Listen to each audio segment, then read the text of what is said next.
బాప్తిజం అంటే అర్థం ఏంటో తెలుసా? బాప్తిజం అంటే అర్థం ఏంటండి? Baptizo, that's Greek word. అదొక గ్రీకు పదం. దాని ప్రాపర్ మీనింగ్ ఏంటంటే సమాధి.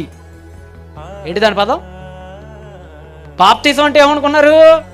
బాప్తిజం అంటే సమాధి. దేనికి సమాధి?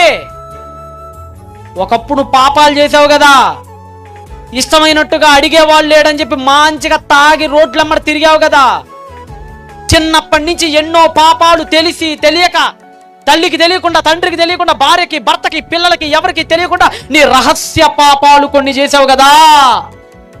ఆ పాప పురుషుణ్ణి దేవుడు సమాధి చేసేస్తున్నాడు ఆ రోజున.